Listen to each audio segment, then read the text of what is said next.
अब बात करेंगे कुड की। कुड के कुछ नॉर्मल जो यूजेज हैं, जो बेसिक इसमें मैं कह सकता हूँ कि यूज हैं, कहाँ कहाँ पे कुड का हम सबसे ज़्यादा यूज करते हैं, वो हम यहाँ से देखेंगे। कुड, पहले हमने लिखा है कि past of can is could.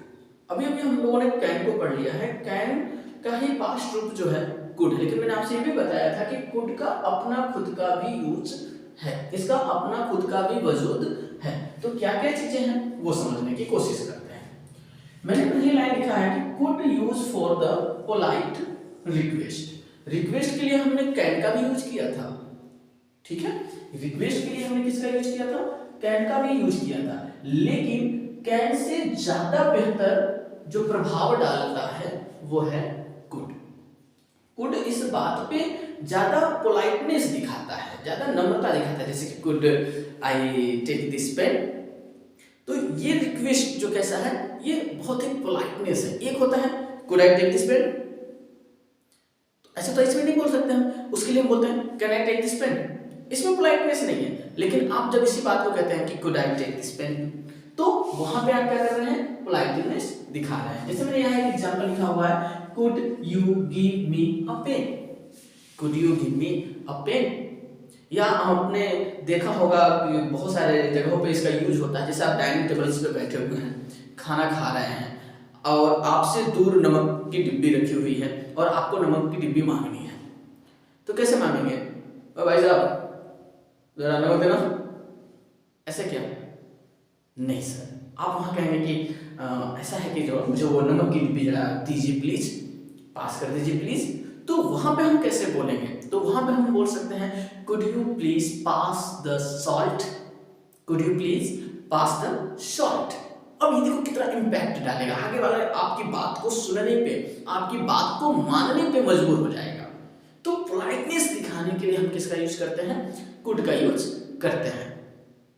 Could you please help me, क्या आप मेरी मदद करेंगे? और वहीं अकड़ कर बोलिए कैन यू हेल्प मी। अरे सर, वहां उसकी एबिलिटी से आपको क्या लेना देना है? तो हम वहां पे कैन का यूज बहुत कम करेंगे। हम अगर अपना काम कराना चाहते हैं, अपनी बात मनवाना चाहते हैं, जिसके लिए रिक्वेस्ट कर रहे हैं, आप चाहते हैं कि वो चीज फुलफिल हो जाए, तो आप वहां पे पोलाइटनेस लाइए और उसके लिए क्या यूज करेंगे, आप कुड का यूज करेंगे। क्या यूज करेंगे, कुड का यूज करेंगे, ठीक है ना। तो आइए और आगे देखते हैं। मैंने लिखा है यहाँ पे show possibility in present. Could का प्रयोग पॉसिबिलिटी के लिए भी यूज होता है, कैन का भी यूज होता है। आप ये समझकर चलिए कि ये एक ऐसा मकड़ जाल है ना, जो समझने ही नहीं आता है कि कौन कहां कैसे यूज करना है। इसको वही समझ सकता है जो इसमें डूबेगा, इस मॉडल को वही समझ सकता है जो इसको बार बार प्रयास करेगा, बार बार इसको पढ़ेगा और इसकी बारीकियों को निकालने की कोशिश करेगा। सिर्फ मॉडल उसी का ही क्लियर होगा, चाहे आप स्कूली लेवल पे हो, चाहे आप कंपटीशन लेवल पे तैयारी कर रहे हो। मॉडल का समझने का बस एक यही तरीका है कि कहने वाले का एटीट्यूड समझ लीजिए। अगर आपने कहने वाले का एटीट्यूड समझ लिया तो आप मॉडल यूज कर पाएंगे, वरना लगते सब एक ही जैसे हैं, सब चाइनीज बहने लगती हैं, पता ही नहीं चलता है कि आप समझ रहे हैं ना।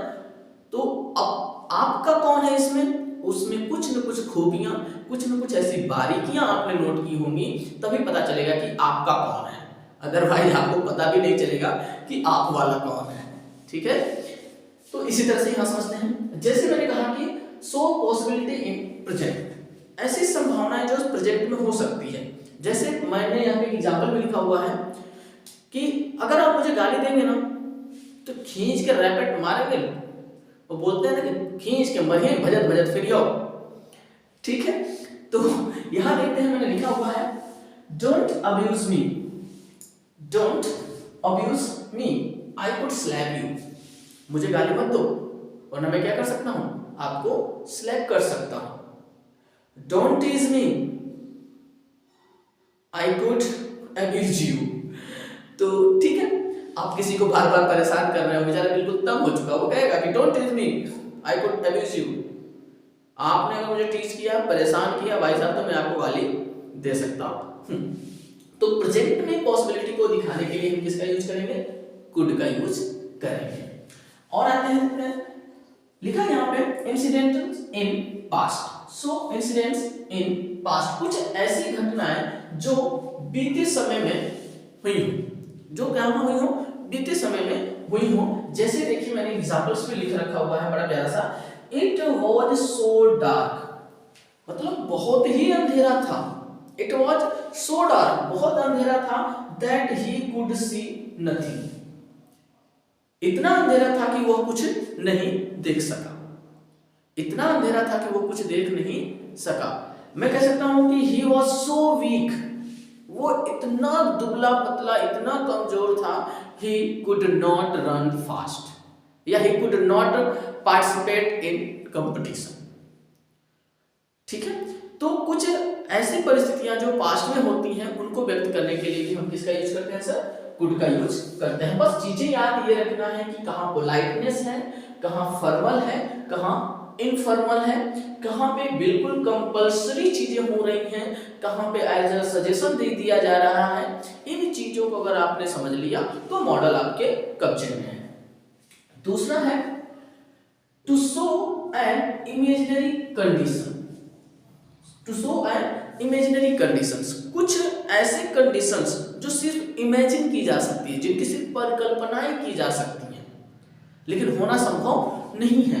तो देखिए यहाँ पे लिखा है I could solve this problem, मैं इन समस्या को सॉल्व कर सकता था। इफ आई ट्राई, अगर मैं प्रयास करूं तो इन समस्याओं को मैं सॉल्व कर सकता हूं, या अगर पास में ले जाए तो कर सकता था। इसीलिए मैं कह रहा हूं कि आप मॉडल में हिंदी पे जोर ना दे करके मॉडल को उसी की तरह से समझने की कोशिश करें, क्योंकि सब एक ही जैसा लगता है, सब एक ही जैसा। इनके जब आप कोई बोल रहा है आप सुनते हैं तो सब एक ही जैसा फील होता है, लेकिन बहुत थोड़ी थोड़ी बारीकियां होती हैं। क्या है इसमें, I could solve this problem, मैं इस समस्या को सॉल्व कर सकता हूं। इफ आई ट्राई, यदि मैं प्रयास करूं। I could touch this floor if I could try. ठीक है जी, तो इन चीजों को हमें बहुत ध्यान रखना है कि I could solve this problem if I try.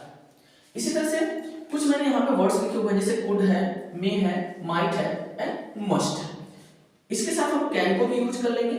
ये सब चीजें हमारी पॉसिबिलिटी को, रिक्वेस्ट को, संभावनाओं को व्यक्त करने के में मदद करती हैं। लेकिन कब और किसका, तो इनफॉर्मल वे में जो पॉसिबिलिटी होती है, तो ये कुड जो होता है, हम कह सकते हैं ये कुड जो होता है इनफॉर्मल वे में आपको 80 to 90% पॉसिबिलिटी को दिखाता है।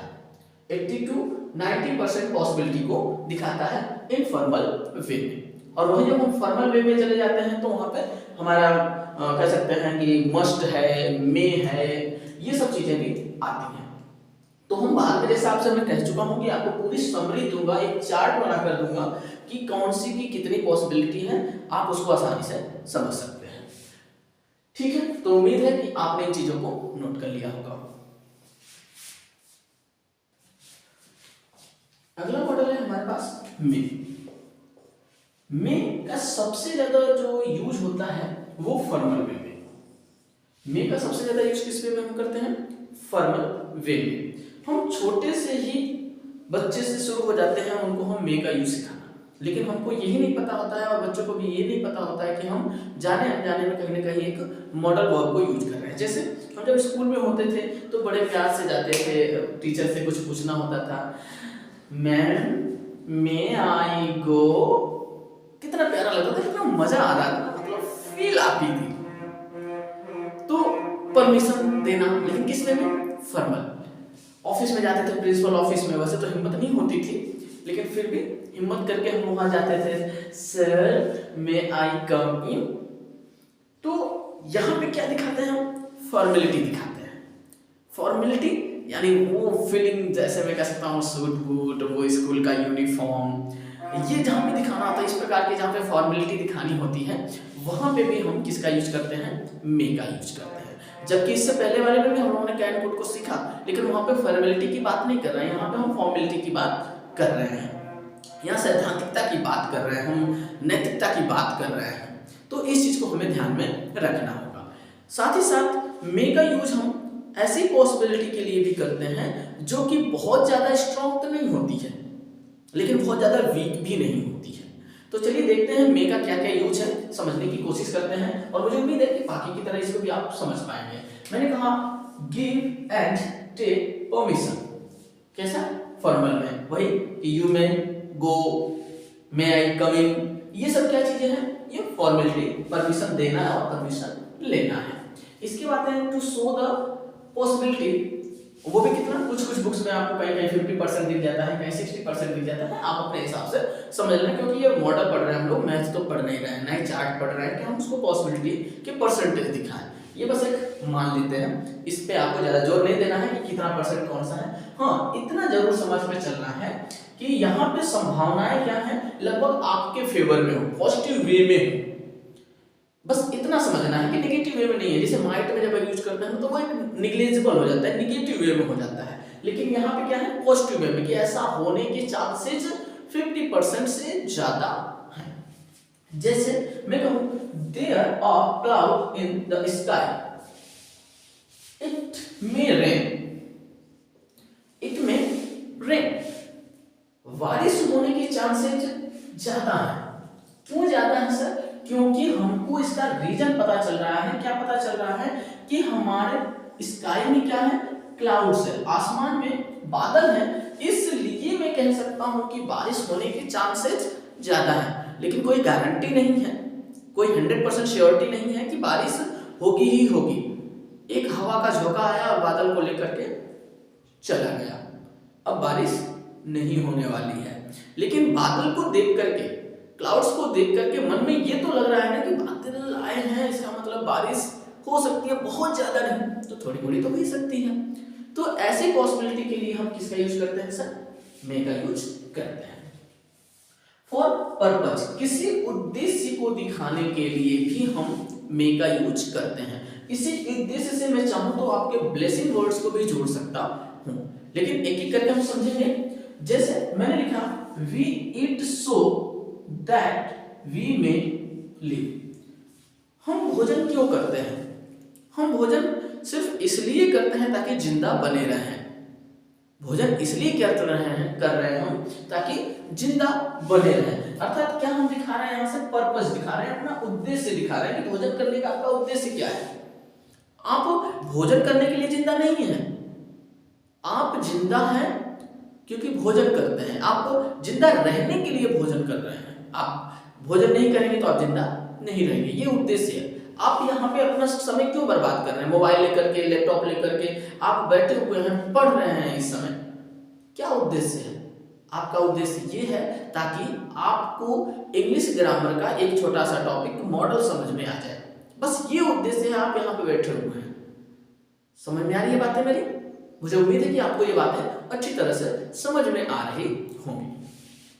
तो पर्पस भी समझ में आ गया आपको। इसी प्रकार से यहाँ पे है when a sentence begin with whatever या do, जब कोई सेंटेंस इन वर्डों से स्टार्ट होता है तो वहां पे भी हम मे का प्रयोग करते हैं। जैसे देखिए मैंने एक एग्जांपल लिखा हुआ है whatever places she may visit, वो जो कोई भी स्थान या वो जिस किसी भी स्थान को देखे, she cannot forget her home, वो चाहे जिस भी स्थान को देख ले, चाहे जहां पे भी वो घूम कर आ जाए, लेकिन वो अपने घर को नहीं भूलती।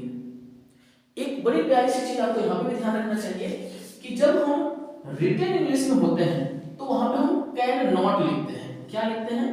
Can not for negative sentence.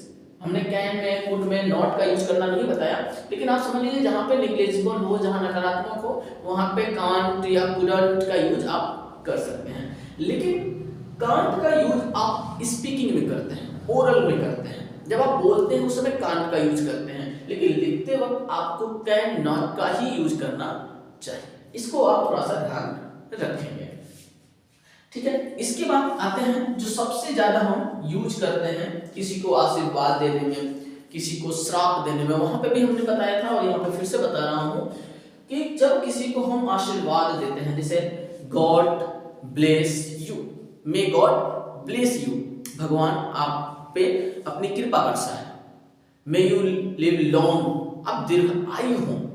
जब आप किसी के लिए प्रेयर करते हैं, किसी की अच्छाई के लिए प्रार्थना करते हैं, जब किसी का भला आप चाहते हैं और उस भाव को व्यक्त करना चाहते हैं तो वहां पे मॉडल आपकी हेल्प करता है। किस वर्ड के साथ?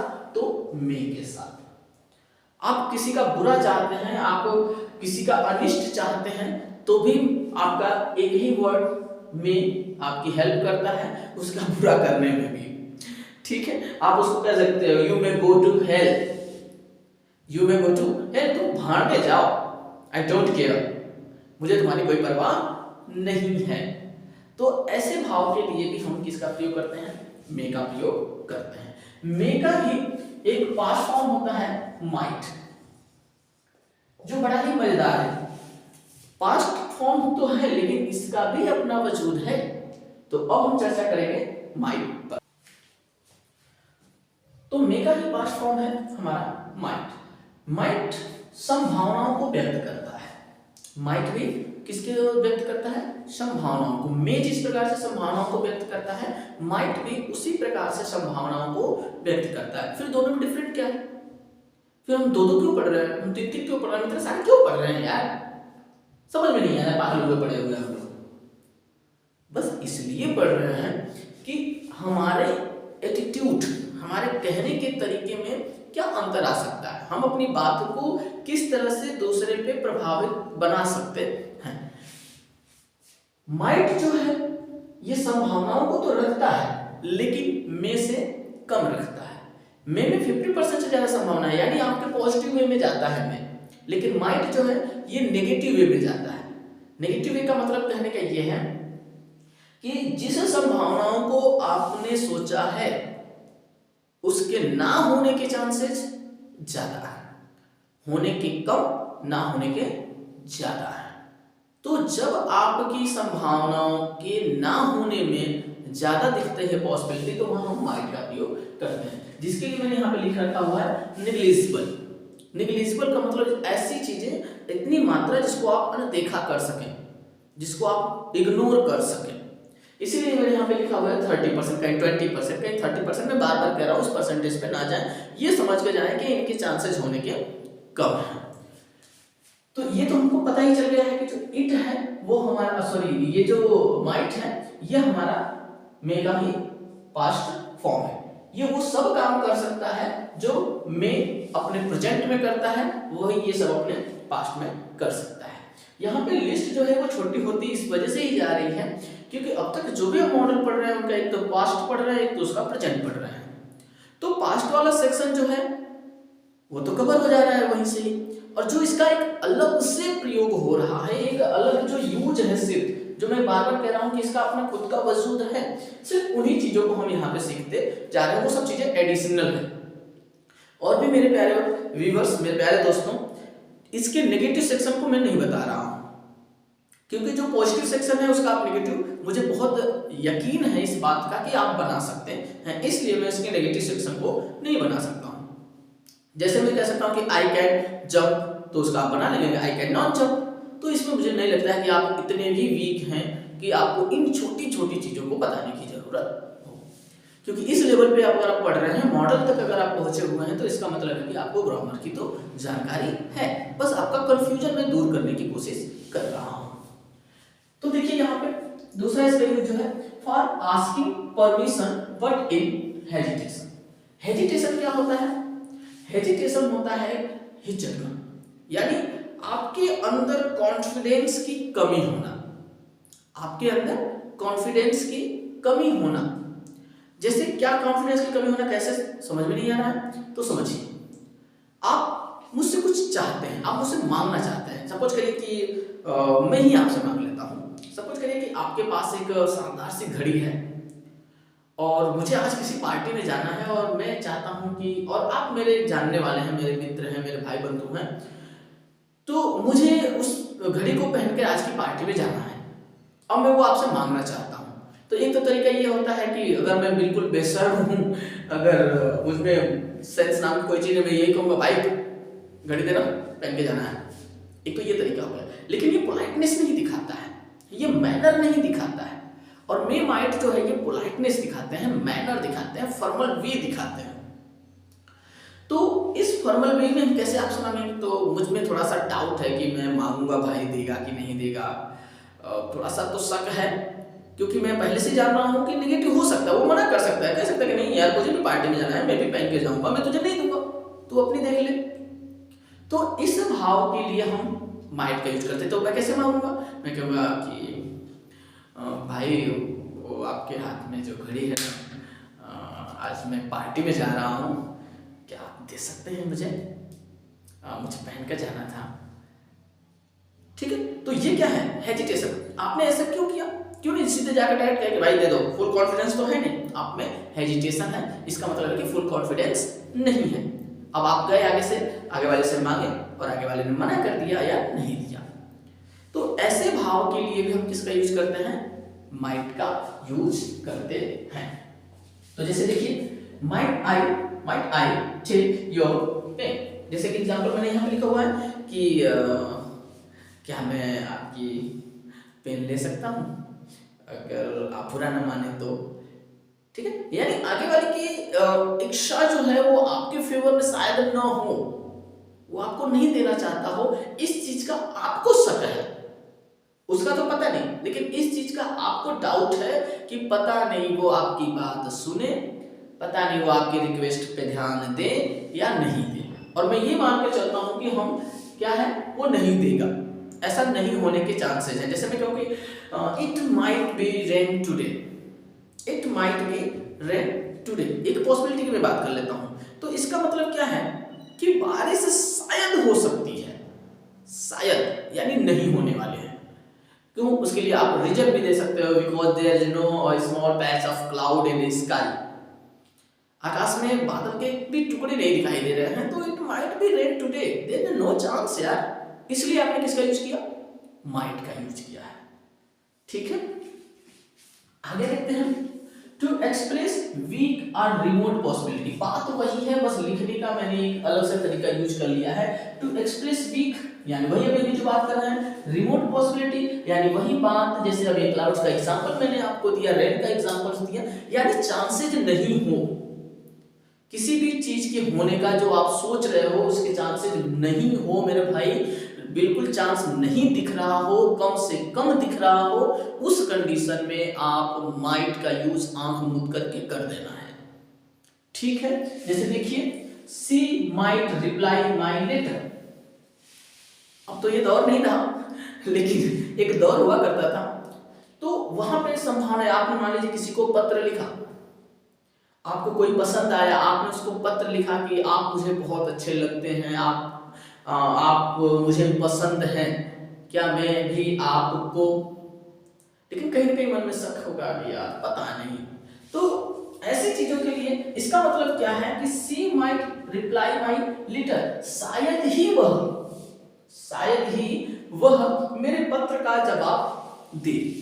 इसका मतलब अपनी तरफ से तो मैं मान चुका हूं कि वो मेरे पत्र का जवाब नहीं देगी, लेकिन फिर भी चांस लेने में क्या जाता है ना। वो कहते हैं कि जब भीख मांगने के लिए निकल ही पड़े हैं कटोरा लेकर के, तो एक दरवाजे पे नहीं तो दूसरे दरवाजे पे, अगर भीख नहीं देगा तो कटोरा थोड़ी छीन लेगा यार, कटोरा तो अपना है, जहां मर्जी वहां उससे मांगेंगे। तो मतलब यह है कि बेगर्स जो है वो हर दरवाजे पे जाता है ये उम्मीद लेकर के उसको भीख मिलेगी, उसके मन में ये भी होता है कि शायद ये वाला नहीं देगा, खसूल होगा, मतलब रूड टाइप का होगा, मुझे देना ही नहीं है, फिर वो मांगता है दे दो, तो आगे वाले बोलते हैं कि चल भाई मैं तुझसे ज्यादा गरीब हूं, तो आगे बढ़। ठीक है सर, तो ऐसी संभावनाओं के लिए किसका यूज करते हैं हम लोग, माइट। तो हम बात कर रहे हैं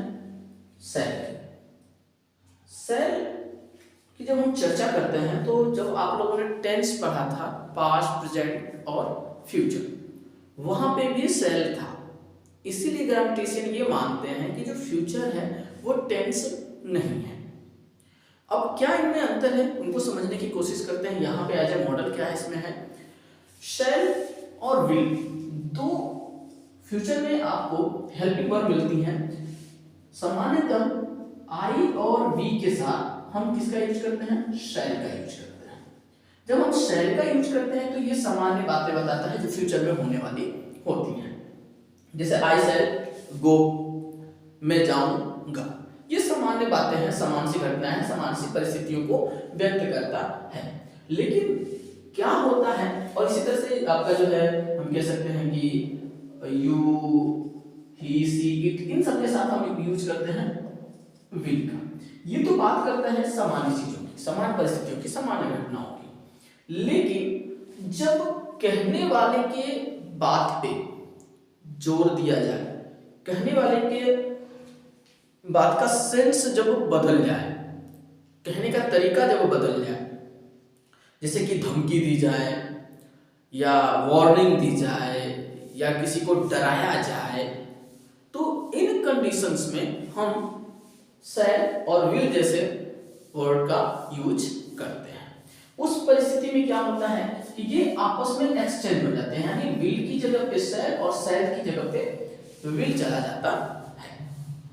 तो समझ लीजिए कि जब भी आपको ये थोड़ा सा उटपटांग दिखने लगे, मतलब कहने का मतलब ये है कि आई वी के साथ आपको विल दिखने लगे, ही, सी, इट, दे के साथ आपको शैल दिखने लगे, तो समझ लेना आपको यहीं पे कि अब ये नॉर्मल टेंस नहीं है, सामान्य टेंस की बात नहीं कर रहा है। ठीक है, और भी चीजें हैं, एक एक करके समझते हैं, और फिर इसका एक छोटा सा नोट्स मैं आपसे कहूंगा कि आप नोट कर लेंगे, वो मैं अभी बताऊंगा, पहले इसको समझते हैं। कहता है to show the permission, to show the promise, to show the promise, किसी वादे को दिखाने के लिए आप किसी से प्रॉमिस करते हैं कुछ करने के लिए, तो वहां पे हम किसका यूज करते हैं, शैल का यूज करते हैं। जैसे you shall get a prize, आपने किसी से प्रॉमिस किया है कि you shall get a prize, आप एक पुरस्कार आपको मिलेगा for your extraordinary behaviour. किसके लिए मिलेगा, आपका जो ये एक्स्ट्रा ऑर्डिनरी बिहेवियर है ना, जो ये आपका बहुत शानदार तरीका है, व्यवहार है, इसके लिए आपको क्या मिलेगा, एक प्राइज मिलेगा, एक उपहार मिलेगा, एक गिफ्ट मिलेगा, या आपने किसी से प्रॉमिस कर रखा हुआ है। ठीक है, इसी तरह से यहां पर और भी है टू एक्सप्रेस कमांड होना चाहिए ना, है थ्रेटेड। ठीक है, तो एक्सप्रेस करने के लिए क्या कमांड या थ्रेटेड, जो मैंने अभी भी बात की कि आप किसी को धमकी दे रहे हो, किसी को कमांड दे रहे हो, उस समय भी आप किसका यूज करेंगे, शैल का यूज करते हैं। जैसे he shall be punished if he doesn't behave himself, उसको सजा मिलेगी, उसको पनिशमेंट मिलेगी अगर वो अपने बिहेवियर को सही नहीं करता है, यानी वो अपने तौर तरीके में परिवर्तन नहीं करता है, तो उसको निश्चित ही सजा मिलेगी। तो यहाँ पे क्या है, थ्रेटेंड है, एक धमकी है कि मतलब बेटा सुधर जा, नहीं सुधरा तो समझ लेना। ठीक है, तो यहाँ पे थ्रेटेंड दिया जा रहा है। इसी प्रकार से आप बहुत सारे वर्ड्स बना सकते हो, जैसे stop like this, otherwise I will. अब देखो मैं यहाँ पे आई के साथ विल यूज कर रहा हूँ, आई विल बीट यू, यहाँ पे मैंने आई शैल बीट यू नहीं करूंगा, तो यहाँ पे अगर मुझे शैल यूज करना है तो मैं कहूंगा कि he shall punish you, he shall punish you. तो जब हम विल में जाएंगे तो इस चीज को हम समझ पाएंगे कि विल और शैल जब आपस में चेंज होते हैं, इसलिए मैंने पहले ही यहाँ पे चर्चा कर लिया कि ये चेंज हो सकते हैं, क्योंकि आई और वी के साथ क्या यूज करेंगे हम, विल, और बाकी के साथ क्या यूज करेंगे हम, शैल। इतना ही नहीं, हम ये भी आगे समझने की कोशिश करेंगे कि फर्स्ट पर्सन, सेकेंड पर्सन और थर्ड पर्सन के साथ हमको क्या क्या यूज करना है। आगे देखिए क्या लिखा हुआ है, फॉर लीगल नोटिस, बहुत इंपॉर्टेंट है, आप इसको बना लीजिए स्टार। जब भी किसी को हम लीगल नोटिस देते हैं, लीगल नोटिस का मतलब ये होता है कि किसी अफसर, किसी दफ्तर, किसी कोर्ट के माध्यम से जो नोटिस, जो सूचनाएं किसी को भेजी जाती हैं, उसके लिए हम शैल का यूज करते हैं। तो ये होती है लीगल नोटिस, यानी बाय गवर्नमेंट या जो गवर्नमेंट का प्रोसेस है उसके द्वारा हम किसी को कुछ सूचनाएं दे रहे हैं, तो उसको हम कहते हैं लीगल नोटिस। ठीक है, जैसे आप लिख सकते हो कि यू शैल पे your income tax, you shall पे योर इनकम टैक्स। उसके बाद आप आगे जोड़ भी सकते हो, otherwise our government take an action to against you, कुछ भी ऐसा आप वहां पे जोड़ सकते हैं। आगे देखते हैं, for offering or seeking advice या इंस्ट्रक्शन। किसी को आप कोई ऑफर दे रहे हो, एडवाइस दे रहे हो या इंस्ट्रक्शन दे रहे हो, उसके लिए भी हम शैल का प्रयोग करते हैं। जैसे where shall I wait for you, यहाँ पे आप कह सकते हैं किसी की इच्छा आप जानना चाहते हो, किसी के बात को आप जानना चाहते हो। जैसे मैंने यहाँ पे एक एग्जांपल लिखा हुआ है कि where shall I wait for you, मैं आपकी इंतजार कहाँ करूँ, तो आप वहां सीख कर रहे हो, जानना चाहते हो कि भाई आगे वाला आपको ये बताए कि आप उसका इंतजार कहाँ करोगे, तो where shall I wait for you. अब यहां देखिए मैंने आई यूज किया है, लेकिन इससे पहले हमने क्या यूज किया है, शैल का यूज किया हुआ है, ठीक है। तो where shall I wait for you, और जितने इस प्रकार के आस्किंग होते हैं सेंटेंस, वो सब के सब इंट्रोगेटिव होते हैं, ये भी हमको ध्यान में रखना होगा। टू एक्सप्रेस द डिटर्मिनेशन, अपने दृढ़ इच्छा को, अपने बिल्कुल कह सकते हैं कि एकदम मन को एकदम मजबूत बना करके आपने कोई प्रण किया हुआ है कि मैं ये करूंगा तो करूंगा। जैसे आज आप बैठे हुए कि ये वीडियो चाहे कितनी लंबी हो जाए, पढ़ूंगा तो पढ़ूंगा, ये आपका डिटर्मिनेशन है। आप जिस चीज की भी तैयारी कर रहे हो, जिस चीज के लिए भी पढ़ रहे हो, आपने ये इच्छा अपने मन में पाल ली है, ये कॉन्फिडेंस पाल लिया है, ये प्रण कर लिया है कि चाहे कुछ भी हो जाए, चाहे कायनात इधर की उधर हो जाए, मुझे पढ़ना है, मुझे अपने टारगेट को अचीव करना है, मुझे अपने लक्ष्य तक पहुंचना है, तो आप पहुंच जाओगे। ये डिटर्मिनेशन करना बड़ा आसान होता है। हम लोग भी खूब किसी बात को लेकर के डिटरमाइंड होते हैं, लेकिन करते तो सभी हैं, लेकिन कर बहुत कम पाते हैं। समझने की कोशिश करिए, प्रण बहुत सारे लोग कर लेते हैं, लेकिन उस प्रण को फुलफिल बहुत ही कम लोग कर पाते हैं, जिनको अपने आप पे खुद से ज्यादा भरोसा होता है, जो ये जानते हैं कि अगर मैंने ऐसा नहीं किया तो मेरा क्या होगा, वही इसको कर पाते हैं। हमारा मूड जो है हर पल बदलता रहता है, अगले ही पल में हम कुछ बन जाते हैं, उसके बाद कुछ बन जाते हैं। और आज तो ऐसा सोशल मीडिया का जमाना है कि बस 30 सेकंड, उससे भी कम, आजकल तो हम 30 सेकंड भी समय नहीं देते हैं, और आप तो बैठ करके पढ़ रहे हो इतनी देर से। इसका मतलब यह है कि आपके अंदर वो क्षमता है, आपके अंदर वो स्ट्रेंथ है कि आप जो चाहोगे वो कर सकते हो। उसी डिटर्मिनेशन के साथ आगे बढ़ते हैं। यू शैल हेल्प हर, आपके अंदर वो पोटेंशियल है कि आप क्या कर सकते हो। यू शैल हेल्प हर, आप उसकी मदद कर सकते हो या उसकी मदद कर सकोगे। इसी तरह से to know the desire of the person who we are talking to, हम उस पर्सन की इच्छा को जानने के लिए, डिजायर को जानने के लिए भी शैल का प्रयोग करते हैं, जिससे आप बात कर रहे हो, आगे वाले से बात कर रहे हो, उसके अंदर क्या है, उसके मन में क्या चल रहा है, उसकी इस चीज को जानने के लिए भी हम किसका प्रयोग करते हैं, शैल का प्रयोग करते हैं। जैसे मैंने ये एग्जांपल लिखा हुआ है, shall I fetch a doctor for you. मानते हैं कोई बीमार है और उसके मन में इच्छा है कि काश कोई डॉक्टर बुला दे, काश कोई मेरा ट्रीटमेंट करवा दे, तो आप उसकी इस इच्छा को जानने के लिए आप उससे पूछ सकते हो कि shall I fetch a doctor for you, क्या मैं आपके लिए एक डॉक्टर बुला दूं, क्या मैं आपके ट्रीटमेंट के लिए डॉक्टर्स को कॉल कर दूं। ऐसी चीजों को समझने के लिए, जानने के लिए हम मॉडल में शैल का यूज करते हैं। उम्मीद है कि यहां तक ये 5 मॉडल आपको समझ में